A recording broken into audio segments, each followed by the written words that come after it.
Linear differential equation या रैखिक अवकल समीकरण क्या होती है, तो इसकी डेफिनेशन डियर स्टूडेंट देखिए कि वह डिफरेंशियल इक्वेशन जिसमें डिपेंडेंट वेरिएबल और उसके डेरिवेटिव की डिग्री एक हो, डिपेंडेंट वेरिएबल और उसके डेरिवेटिव की डिग्री एक हो, एक से अधिक ना हो, और दोनों एक साथ मल्टीप्लाई में ना हो, दोनों भी एक साथ मल्टीप्लाई में नहीं होनी चाहिए, तो ऐसी differential equation linear differential equation कहलाती है। तो डियर स्टूडेंट कुछ थोड़ा बहुत आपको समझ में आ गया होगा, तो एग्जाम्पल से हम आपको और क्लियर करते हैं। कमॉन आइए, जैसे x into D Y upon D x plus 2y equal to X square, ये लीनियर डिफरेंशियल इक्वेशन है या नहीं, कैसे पता चलेगा? डेफिनेशन में लिखा हुआ है कि डिपेंडेंट वेरिएबल, देखिए D Y upon D X ये डेरिवेटिव है, इसको अवकल गुणांक भी कहते हैं, डिफरेंशियल कोफिशिएंट भी कहते हैं और डेरिवेटिव भी कहते हैं।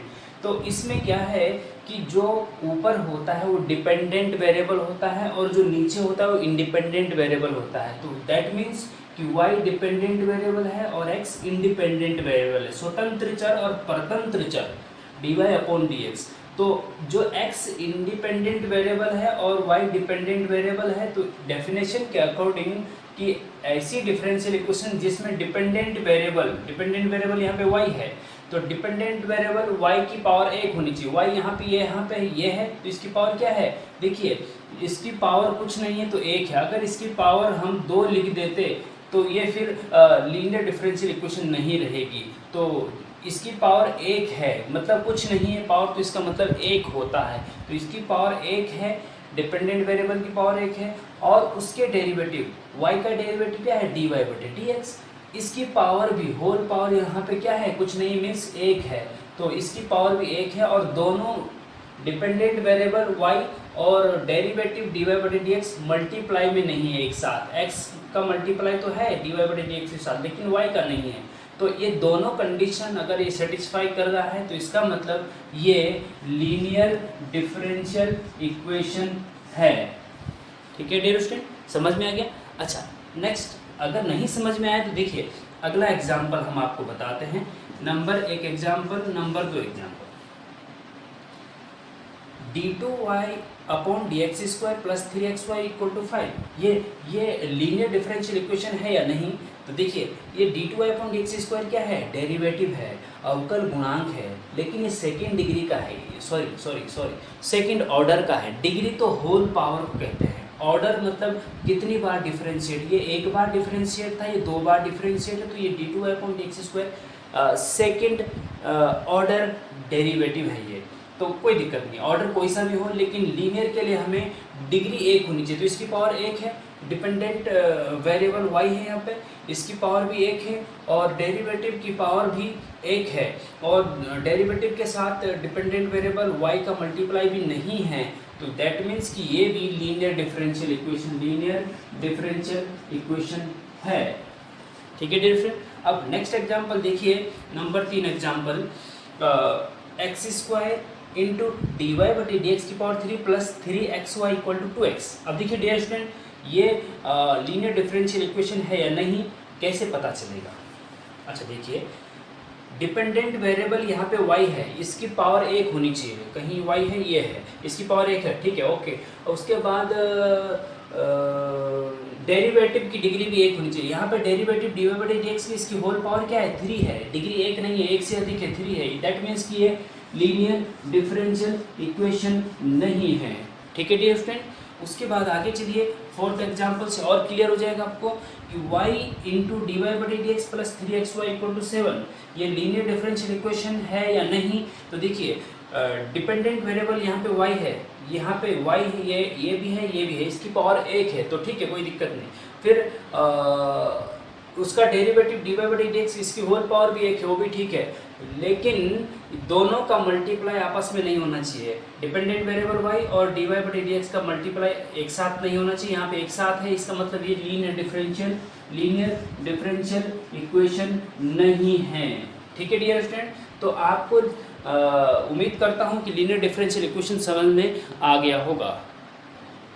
तो आइए स्टूडेंट, अब हम बात करते हैं लीनियर डिफरेंशियल इक्वेशन के जनरल फॉर्म की।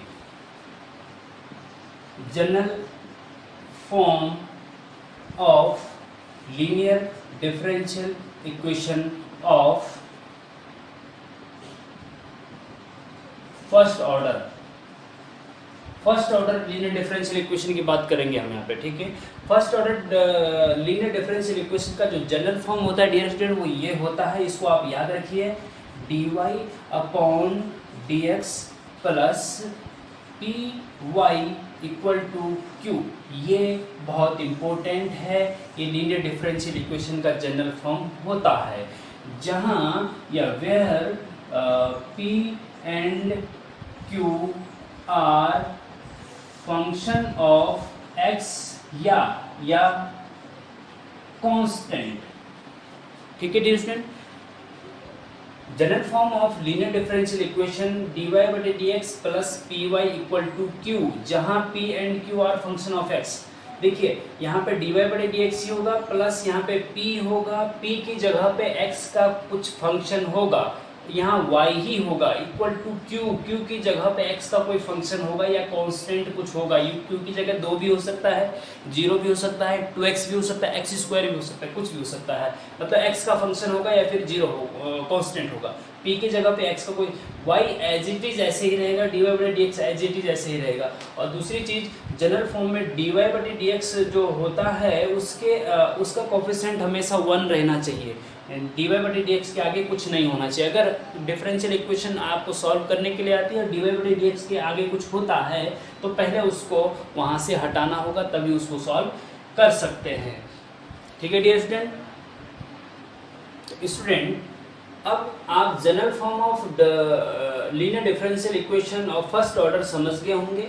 उसके बाद हम बात करते हैं कि ये जो लीनियर डिफरेंशियल इक्वेशन है इसको सॉल्व कैसे किया जाता है। हमने पिछले लेक्चर में बताया था कि लीनियर डिफरेंशियल इक्वेशन को जब सॉल्व करते हैं तो उसका जो आंसर आता है वो y और x के पदों में एक फंक्शन होता है, y इक्वल टू समथिंग, या x और y के पदों में एक फंक्शन होता है। तो इसको सॉल्व करके हमें वो आना चाहिए, मीन्स जो इसका सॉल्यूशन होता है उसमें dy/dx गायब हो जाता है और वो होना चाहिए, ठीक है। अब देखिए method of solving linear differential equation. Linear differential equation या रैखिक अवकल समीकरण को कैसे सॉल्व किया जाता है, इसके 2-3 स्टेप है, उसको आप समझिए थोड़ा सा, ठीक है। फर्स्ट स्टेप क्या है कि सबसे पहले जो गिवन लीनियर डिफरेंशियल इक्वेशन होगी, गिवन लीनियर डिफरेंशियल इक्वेशन की तुलना general form of linear differential equation dy/dx plus py equal to q से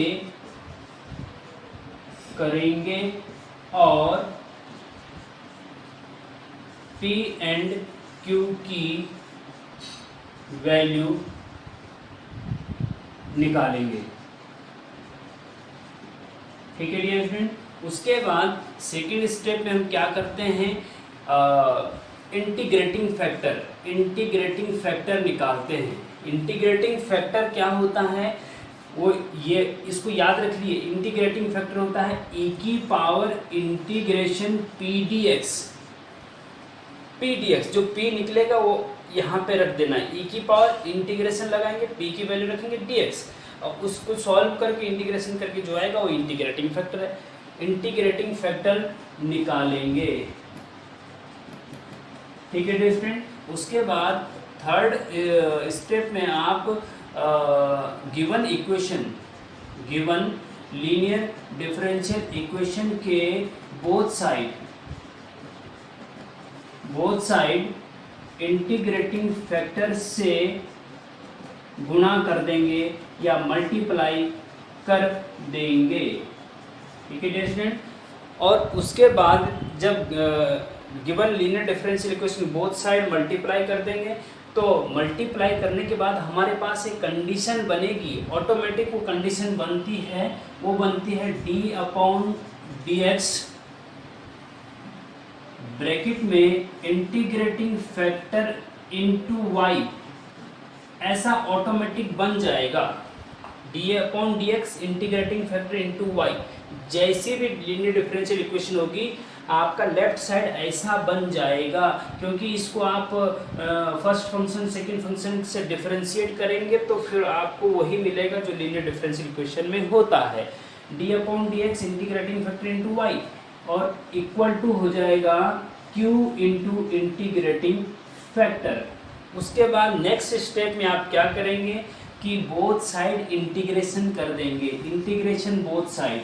और जब इंटीग्रेशन बोथ साइड तो यहाँ पे dx लगेगा, यहाँ पे भी dx लगेगा और प्लस c लगता है जब इंटीग्रेशन करते हैं। ये c क्यों लगता है, ये dx यहाँ क्यों लगता है, ये जब आप हमारा इंटीग्रेशन का लेक्चर देखेंगे वहाँ और क्लियर तरीके से समझ में आएगा।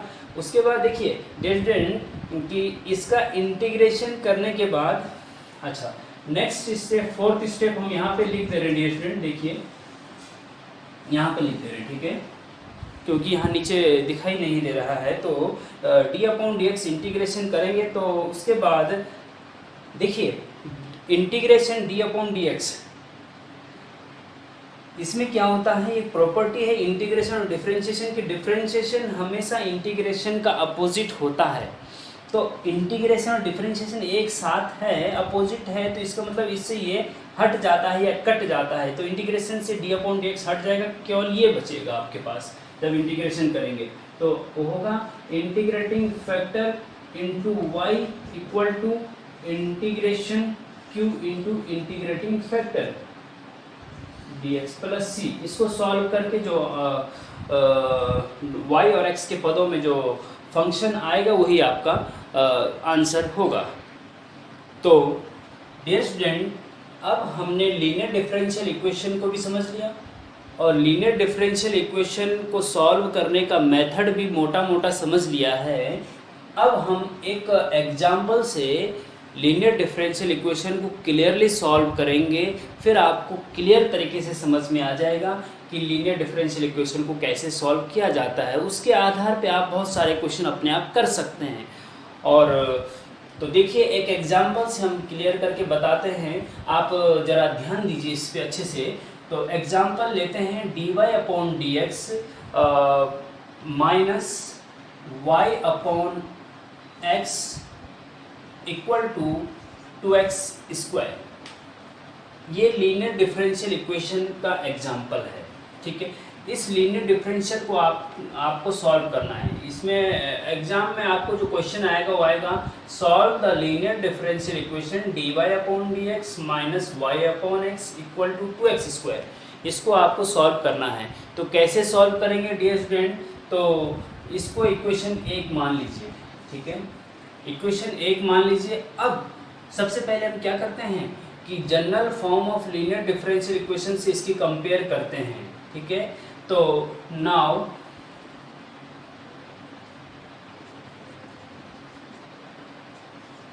समीकरण 1 की तुलना या compare dy upon D x, general form of linear differential equation आपको याद होना चाहिए कि क्या है। तो आप यहाँ पे लिख सकते हैं समीकरण 1 की तुलना dy upon D x plus p y equal to q से करने पर। अब देखिए dy अपॉन डी एक्स की जगह पे dy अपॉन डी एक्स है, कोई दिक्कत नहीं। फिर प्लस की जगह प्लस है या माइनस है, कोई दिक्कत नहीं। y की जगह पे y है, यहाँ पे y के आगे p है और यहाँ पे y के आगे क्या है -1 अपॉन एक्स। देखिए यहाँ y थोड़ा इधर ले जाएंगे ना तो ये -1 अपॉन एक्स हो जाएगा इंटू वाई हो जाएगा। तो y की जगह y का कोफिशिएंट यहाँ पे p है, यहाँ पे y का कोफिशिएंट -1 अपॉन एक्स है। दैट मीन्स कि p equal to -1 upon x हो गया, ठीक है, कॉमा इक्वल टू के राइट साइड q है और यहाँ पे इक्वल टू के राइट साइड 2x स्क्वायर है, तो q की वैल्यू 2x स्क्वायर हो गई। हमने कहा भी था आपको पिछले इसमें कि general form of linear differential equation जो ये होती है इसमें y का जो कोफिशिएंट p होता है वो x का एक फंक्शन होता है और q भी x का एक फंक्शन होता है। तो x के ही फंक्शन है तो यही x के ही होने चाहिए, तभी आप इसको सॉल्व कर सकते हैं। अच्छा, अब देखिए डियर स्टूडेंट, P निकल गया, Q निकल गया, उसके बाद हमने कहा था कि इंटीग्रेटिंग फैक्टर निकाला जाता है। Integrating factor, now integrating factor, और इंटीग्रेटिंग फैक्टर क्या होता है ये आपको याद होना चाहिए, अभी हमने बताया था। कमॉन, e की power integration P D X, ये होता है इंटीग्रेटिंग फैक्टर, e की power integration P D x.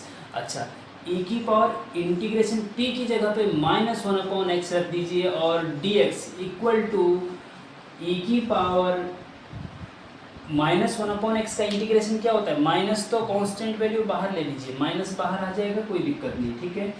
1/x का इंटीग्रेशन क्या होता है, तो ये आपको पता होना चाहिए कि 1/x का इंटीग्रेशन log x होता है, तो log x लिख दीजिए, log x, ठीक है। अच्छा, अब देखिए dear student, equal to e की पावर माइनस, देखिए log की प्रॉपर्टी होती है ये, जब log का लेक्चर आप हमारा देखेंगे तब समझ में आएगा कि ये माइनस आगे क्यों गया। तो ये log x की पावर -1, ये माइनस है ना, आगे चला जाता है यहाँ पे पावर पे, तो -1 है आगे, तो इसको पावर पे ले जा सकते हैं, log की प्रॉपर्टी है, तो -1 x की पावर में चला गया। और ये भी log की प्रॉपर्टी है डियर स्टूडेंट कि e से log हट जाता है, e log का अपोजिट होता है, e से log, जब देखिए जब हम log और e की पे एक अलग से अच्छा सा लेक्चर बनाएंगे तब आपको e और log के बीच में अंतर समझ में आ जाएगा कि e क्या है, log क्या है और इसका फंक्शन क्या होता है। तो e से log हट जाता है तो x की पावर -1 बचेगा, इसको 1/x भी लिख सकते हैं, क्योंकि x की पावर -1 को अपॉन में ले जाते हैं तो 1/x हो जाता है, पावर जो होता है उसका साइन चेंज हो जाता है, तो 1/x हो गया, ठीक है। अच्छा, अब 1/x इंटीग्रेटिंग फैक्टर आ गया। उसके बाद हमने बताया था आपको कि जो लीनियर डिफरेंशियल इक्वेशन होगी उसके बोथ साइड इंटीग्रेटिंग फैक्टर से मल्टीप्लाई किया जाता है। तो नाउ इंटीग्रेटिंग फैक्टर का गुणा समीकरण 1 के दोनों साइड करने पर, समीकरण 1 के दोनों साइड करने पर, अब इसके इंटीग्रेटिंग फैक्टर का दोनों साइड मल्टीप्लाई करेंगे, इसमें भी करेंगे और इसमें भी करेंगे, तो इंटीग्रेटिंग फैक्टर 1/x है, तो 1/x का इसमें भी होगा, इसमें भी होगा, इसमें भी होगा, ठीक है। तो ये हो जाएगा 1/x into dy/dx minus 1/x into y/x equal to 2x² into 1/x, 1/x का यहाँ भी मल्टीप्लाई, यहाँ भी मल्टीप्लाई, यहाँ भी, तो बहुत साइड हो गए मल्टीप्लाई। अच्छा, अब देखिए डियर स्टूडेंट, यहाँ पे आप देखेंगे कि एम्प्लाइज ये जो पूरा लेफ्ट साइड जो है ना, ये ऑटोमेटिक ये बन जाता है, आप कोई सा भी क्वेश्चन उठा के देख लीजिए, ये इस टाइप से बन जाएगा, d/dx और ब्रैकेट के अंदर क्या बचेगा, इंटीग्रेटिंग फैक्टर इंटू वाई, और इंटीग्रेटिंग फैक्टर यहाँ पे क्या है, 1/x है इंटू वाई, ये रहेगा। अब आप चाहो तो इसका फर्स्ट फंक्शन और सेकंड फंक्शन से डिफरेंशिएशन करेंगे तो यही मिलेगा, first function into second function का differentiation dy/dx plus second function y और फर्स्ट फंक्शन का डिफरेंशिएशन -1/x² होता है, तो ये आ जाएगा, ठीक है डियर स्टूडेंट। तो ये आप याद रख लीजिए कि जो लेफ्ट साइड इंटीग्रेटिंग फैक्टर का गुणा करने के बाद जो बनता है वो हमेशा d/dx ब्रैकेट के अंदर इंटीग्रेटिंग फैक्टर इंटू वाई अपनी जगह रहेगा, इंटीग्रेटिंग फैक्टर जो होगा वो रख देना है बस, d/dx भी अपनी जगह रहेगा, इक्वल टू, अब यहाँ पे देखिए x से एक x की पावर कट जाएगी तो केवल 2x बचेगा, क्या बचेगा, 2x बचेगा, ठीक है डियर स्टूडेंट। अब हम इसको थोड़ा सा आगे यहाँ पे कर रहे हैं, देखिए यहाँ पे देखिए, अब देखिए ये हो गया। अब integration both side, next step हमने बताया था कि बोथ साइड इंटीग्रेशन कर दिया जाता है, इंटीग्रेशन करेंगे तो ये हो जाएगा इंटीग्रेशन d/dx ब्रैकेट में 1/x इंटू वाई, और यहाँ dx लग जाता है dear student, equal to integration, इधर भी देखिए, इधर भी इंटीग्रेशन लगेगा, इधर भी इंटीग्रेशन लगेगा, तो 2x पे भी इंटीग्रेशन लगेगा, तो 2x और dx, और हमने बताया था आपको कि प्लस c लगा दिया जाता है जब इंटीग्रेशन करते हैं, ठीक है डियर स्टूडेंट। अच्छा, अब देखिए आगे एम्प्लाइज इंटीग्रेशन से डिफरेंशिएशन d/dx का साइन हट जाता है और ये बच जाता है इंटीग्रेशन जब इसका होता है, तो ये हो जाएगा 1/x into y, 1/x into y equal to, देखिए 2 अपनी जगह पे कांस्टेंट है, 2 बाहर ले लीजिए डियर स्टूडेंट इंटीग्रेशन के बाहर, देखिए कांस्टेंट को इंटीग्रेशन से बाहर ले सकते हैं, तो 2 बाहर ले लिया। अब x का इंटीग्रेशन आपको पता होना चाहिए कि एक पावर बढ़ा दी जाती है इंटीग्रेशन में, x की पावर अभी 1 है तो x की पावर क्या हो जाएगी 2, और जो पावर होती है उसको बटे में भी लिख दिया जाता है, तो x का इंटीग्रेशन हो जाएगा x² प्लस c, ठीक है स्टूडेंट। अच्छा अब देखिए इस 2 से ये 2 कट जाएगा और ये हो जाएगा y/x, लेफ्ट साइड y/x हो जाएगा ना, इक्वल टू ये हो जाएगा x² प्लस c। अब एम्प्लाइज y बराबर क्रॉस मल्टीप्लाई x का मल्टीप्लाई इधर हो जाएगा, तो y बराबर x³ प्लस xc, ये आपका फंक्शन आ गया y और x के पदों में, x और y के टर्म्स में फंक्शन आ गया। ये इस differential dy/dx minus y/x equal to 2x² का सॉल्यूशन है ये, y बराबर x³ प्लस xc, यही आपका आंसर होता है। तो डियर स्टूडेंट इसी प्रकार से अन्य लीनियर डिफरेंशियल इक्वेशन को भी सॉल्व किया जाएगा।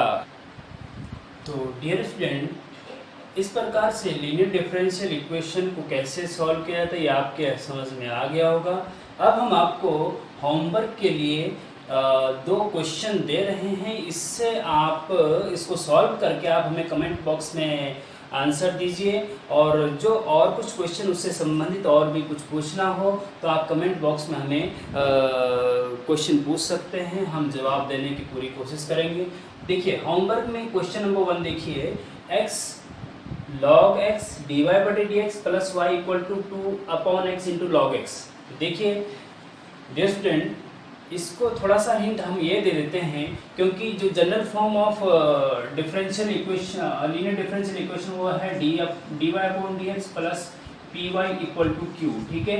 अब dy/dx के आगे कुछ नहीं होना चाहिए, लेकिन यहाँ पे x log x है तो इसको हटाना होगा पहले, तो हम क्या करेंगे कि ये जो लीनियर डिफरेंशियल इक्वेशन है इसके both side x log x से डिवाइड कर देंगे, तो यहाँ से हट जाएगा, ये इसके बटे में आ जाएगा, इसके बटे में आ जाएगा, log x हट जाएगा, फिर वो जनरल फॉर्म बन जाएगी। तो p निकालो, q निकालो, इंटीग्रेटिंग फैक्टर निकालो, इंटीग्रेटिंग फैक्टर का बोथ साइड मल्टीप्लाई करो, उसके बाद इंटीग्रेशन कर दीजिए। तो इस प्रकार से आपको करना है, मैं केवल हिंट दे रहा हूँ, तो ठीक है। उसके बाद क्वेश्चन नंबर 2 है dy/dx plus y into sec x equal to 10x। तो यहाँ पे आप डेस्टमेंट यहाँ पे dy/dx के आगे कुछ नहीं है तो कोई दिक्कत नहीं है, यहाँ पे डायरेक्ट आप कंपेयर करिए dy/dx equal to py equal to q से, तो यहाँ पे p बराबर निकलेगा sec x और q बराबर निकलेगा 10x।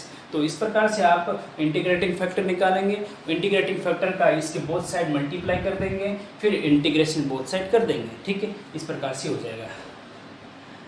अब देखिए डेस्टमेंट थोड़ा सा एक इम्पोर्टेंट नोट था, उसको हम थोड़ा बताते चलते हैं कि इस प्रकार की भी लीनियर डिफरेंशियल इक्वेशन हो सकती है। अगर इस प्रकार की लीनियर डिफरेंशियल इक्वेशन है जिसमें डिपेंडेंट वेरिएबल y है और इंडिपेंडेंट वेरिएबल x है, ऐसा भी लीनियर डिफरेंशियल इक्वेशन हो सकती है जिसमें डिपेंडेंट वेरिएबल x हो और इंडिपेंडेंट वेरिएबल y हो, तब क्या होगा, dx/dy plus px equal to q। तब देखिए जब डिपेंडेंट वेरिएबल x है तो यहाँ पे p के साथ x होता है, जब डिपेंडेंट वेरिएबल y है तो p के साथ y होता है, ठीक है। अब जो x के कोफिशिएंट p है और यहाँ पे y का कोफिशिएंट p है, तो यहाँ पे जो y का कोफिशिएंट p होता है वो p और q दोनों x के फंक्शन होते हैं, लेकिन यहाँ पे x का कोफिशिएंट जो p और q है, यहाँ पे p और q the function of y, तब ये y के फंक्शन होते हैं। ऊपर x के फंक्शन थे, जब x डिपेंडेंट वेरिएबल होगा तो p और q फंक्शन ऑफ y होते हैं या फिर कांस्टेंट होते हैं, ठीक है। कम ऑन, फिर integrating factor equal to e की पावर इंटीग्रेशन p dy, वहाँ यहाँ पे p dy आएगा, वहाँ पे p dx आता है तो यहाँ p d, क्योंकि p जो है फंक्शन ऑफ y है तो y के रिस्पेक्ट में ही इंटीग्रेशन होगा ना, तो इसलिए p dy आएगा। बस करना कुछ नहीं। एग्जाम्पल देखिए, जैसा एग्जाम्पल हमने आपको सॉल्व करके दिखाया था सेम एग्जाम्पल ये है, केवल x की जगह y रख दिया गया है बस। वहाँ dy बटे dx था, यहाँ पे dx अपॉन dy है। यहाँ वहाँ पे x की जगह y था, यहाँ पे x है, यहाँ y, वहाँ x था, यहाँ x था, वहाँ पे यहाँ x था। अब देखिए यहाँ पे dx upon dy minus 1 upon y x equal to 2y²। तो इसकी जो कंपेयर करेंगे उसको किससे करेंगे, dx upon dy plus px equal to q से कंपेयर करेंगे। तो यहाँ पे p बराबर क्या आएगा, देखिए x का कोफिशिएंट क्या है, p का कोफिशिएंट p, x का कोफिशिएंट p, x का कोफिशिएंट माइनस 1 अपॉन वाई, तो p बराबर माइनस 1 अपॉन एक्स हो जाएगा, कॉमा q बराबर q, तो 2y² हो जाएगा। तो इंटीग्रेटिंग फैक्टर जब निकालेंगे इसमें तो ये हो जाएगा e की power integration p d, sorry यहाँ पे x का कोफिशिएंट माइनस 1 अपॉन वाई था, तो यहाँ पे माइनस 1 अपॉन वाई होगा ना, तो p dy equal to e की power integration minus 1 upon y हो जाएगा, इक्वल टू e की पावर माइनस लॉग y हो जाएगा। सेम वही है प्रोसेस, वही है, x की जगह y है बस, इक्वल टू ये सीधे सीधे 1 अपॉन वाई आंसर आ जाएगा। फिर इंटीग्रेटिंग फैक्टर 1 अपॉन वाई आया है तो बोथ साइड यहाँ मल्टीप्लाई कर दीजिए। तो इस प्रकार का क्वेश्चन भी अगर आता है कि जहाँ पे डिपेंडेंट वेरिएबल x होगा उसको भी इस प्रकार से आप सॉल्व करेंगे। तो डियर स्टूडेंट, आज हमारा लीनियर डिफरेंशियल इक्वेशन का टॉपिक कंप्लीट हो गया है। इससे संबंधित कोई और क्वेरी आपकी है तो आप कमेंट बॉक्स में पूछ सकते हैं, और हमारे ईमेल या व्हाट्सएप नंबर पे भी आप पूछ सकते हैं, उसमें भी हम जवाब देने की पूरी कोशिश करेंगे। और आपको अगर ये लेक्चर, ये चैनल पसंद आ रहा है तो लाइक शेयर करें, और अपने रिलेटिव को जिनकी इसकी ज़रूरत है उनको इसको शेयर करें। और आप चाहते हैं कि ये वीडियो हमें मिलती रहे तो हमारे चैनल को सब्सक्राइब करना ना भूलें। Thank you very much.